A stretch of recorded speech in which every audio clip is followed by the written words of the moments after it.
So hello everyone, this is Vivek and welcome back to our channel.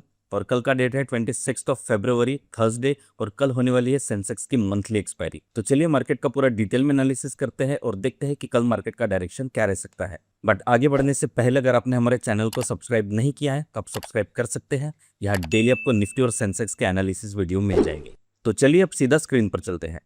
So guys, अभी हम लोग desktop पर आ चुके हैं और कल होने वाली है सेंसेक्स की एक्सपायरी, जो कि मंथली एक्सपायरी रहने वाली है। तो यहाँ पर आप देख सकते हैं मैंने ऑलरेडी कुछ पॉइंट्स को फाइंड आउट करके रख दिया है। तो एक एक करके हम लोग सारे पॉइंट्स के ऊपर डिस्कस करेंगे और ये सारे पॉइंट्स को ध्यान में रखते हुए हम लोग ये डिसाइड करेंगे कि कल का मार्केट का डायरेक्शन क्या रह सकता है। तो इन सभी पॉइंट्स को समझने के लिए सबसे पहले हमें निफ्टी और सेंसेक्स इन दोनों के ग्राफ्स को ओपन करके रखना है। अगर हम निफ्टी के चार्ट पर अगर आते हैं तो यहाँ पर भी आप देख सकते हैं मैंने 4 चार्ट्स ओपन करके रख दिए हैं, जिसमें पहला है निफ्टी के इंडाइसेस का, सेकंड है निफ्टी के फ्यूचर का, थर्ड है निफ्टी के इन दी मनी के कॉल ऑप्शन का चार्ट और फोर्थ चार्ट है निफ्टी के पुट ऑप्शन के इन दी मनी का चार्ट। और सेंसेक्स में भी एग्जैक्टली हम लोगों ने इसी तरीके के चार्ट्स ओपन करके रख दिए हैं। और जितने भी चार्ट्स है सभी का टाइम फ्रेम मैंने यहाँ पर 2 आवर्स का सिलेक्ट रखा है। तो चलिए अभी हम लोग एक एक पॉइंट को डिटेल में समझने की कोशिश करते हैं। सो फर्स्ट पॉइंट है Nifty and Sensex stuck in a descending triangle. तो यहाँ पर हम लोग आ जाते हैं निफ्टी के ग्राफ पर। ग्राफ को मैं फुल स्क्रीन कर देता हूँ ताकि आप लोगों को थोड़ा समझने में आसानी हो। तो यहाँ पर आप देख सकते हैं निफ्टी एग्जैक्टली एक ट्रायंगल के बीच में भी फंसा हुआ है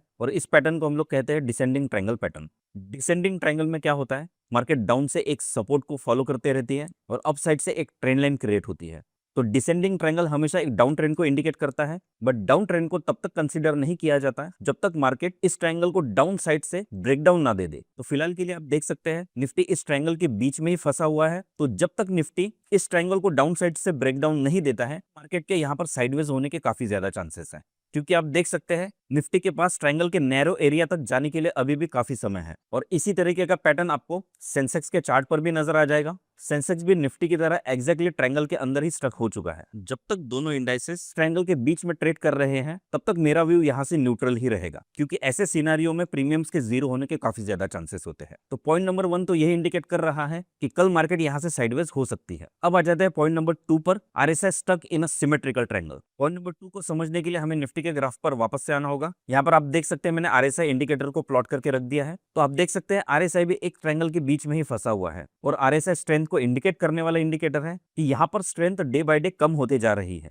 जिस वजह से कल हमें मार्केट में एक बहुत बड़ा मोमेंटम देखने को ना मिले। तो पॉइंट नंबर 2 भी यही इंडिकेट कर रहा है साइडवेज हो सकती है। अब आ जाते हैं पॉइंट नंबर 3 पर, deep ITM call option stuck in a descending triangle. अब ये पॉइंट एग्जैक्टली फर्स्ट पॉइंट के साथ ही रिलेट कर रहा है। मींस कॉल ऑप्शन का भी यही कहना है कि जब तक प्राइस इस ट्रायंगल के बीच में फंसी हुई है तब तक मार्केट के साइडवेज होने के काफी ज्यादा चांसेस है। अब आ जाते हैं पॉइंट नंबर 4 पर, deep ITM put option trade in a consolidation zone. इस पॉइंट को समझने के लिए हमें निफ्टी के पुट ऑप्शन के इन दी मनी के चार्ट पर आना होगा। आप देख सकते हैं पुट ऑप्शन का प्राइस एग्जैक्टली एक कंसोलिडेशन जोन के बीच में फंसा हुआ है और फिलहाल के लिए प्राइस एग्जैक्टली कंसोलिडेशन जोन के मिडल में ही ट्रेड कर रही है। तो ओवरऑल अगर आप सारे चार्ट्स को अगर देखते हैं तो सारे चार्ट्स के ऊपर जो पैटर्न क्रिएट हुआ है इंक्लूडिंग आरएसआई इंडिकेटर, तो सारे पैटर्न्स तो यही इंडिकेट कर रहे हैं कि कल मार्केट यहां से साइडवेज हो सकती है। बट अगर मार्केट साइडवेज नहीं होती है तो इसके बाद 2 ही सिनारियो हो सकते हैं, या तो मार्केट अपसाइड में मूव करेगी या तो फिर मार्केट डाउन साइड में मूव करेगी। तो अब हम ये समझ लेते हैं कि कौन सा सिनेरियो क्रिएट होने के बाद मार्केट अपसाइड में मूव कर सकती है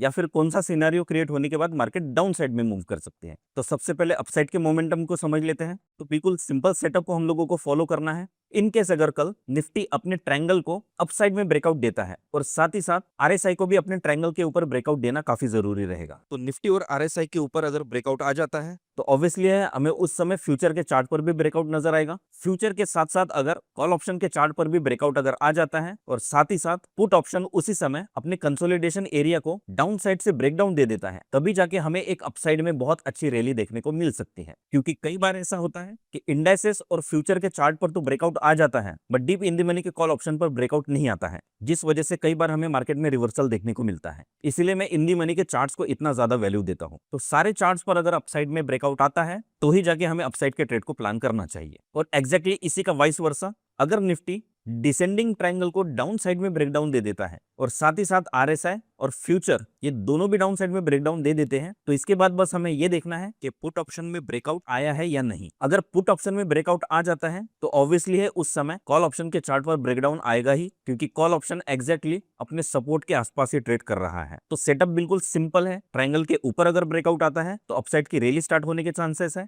और वही ट्रायंगल के नीचे अगर ब्रेकडाउन आता है तो डाउन साइड की रैली आने के चांसेस है। बट डाउन साइड के ट्रेड को प्लान करने से पहले हमें एक एडिशनल चीज को देखना है और वो रहेगा सेंसेक्स का ग्राफ। अब सेंसेक्स के ग्राफ को अगर ध्यान से देखते हैं तो यहाँ पर आपको नजर आएगा कि सेंसेक्स में एग्जैक्टली अपने साइकोलॉजिकल लेवल 82,000 के आसपास आने के बाद ही हमें एक रिवर्सल देखने को मिला। तो अगर हमें डाउन साइड का ट्रेड प्लान करना है तो हमें 82,000 के साइकोलॉजिकल लेवल पर ब्रेकडाउन आने का वेट करना होगा। अगर ये पॉइंट हमारे फेवर में अगर आ जाता है तो यहाँ से हमें एक काफी अच्छी शार्प सेलिंग देखने को मिल सकती है। सो गाइस, अभी मैंने यहाँ पर आपको सारे पॉइंट्स को पूरा डिटेल में एक्सप्लेन किया है। और हाँ, मैं आपको बता दूं कि इस वीडियो में मैं जो भी चीजें एक्सप्लेन करता हूँ ये सारी चीजें एजुकेशनल पर्पस के लिए है। मैं सिर्फ आपको ये सिखाना चाहता हूँ कि मार्केट का एनालिसिस किस तरीके से किया जाता है। और इस वीडियो में कहीं पर भी बाइंग और सेलिंग का रिकमेंडेशन नहीं है। और हाँ, अगर आप भी इस तरीके से एनालिसिस करते हैं तो डेफिनेटली आपको अपने ट्रेडिंग में इंप्रूवमेंट देखने को मिलेगा। सो गाइस, होप करता हूँ कि आप लोगों को वीडियो पसंद आई होगी। तो चलिए कल न्यू वीडियो में फिर से एक बार मिलते हैं। तब तक के लिए take care and have a nice day.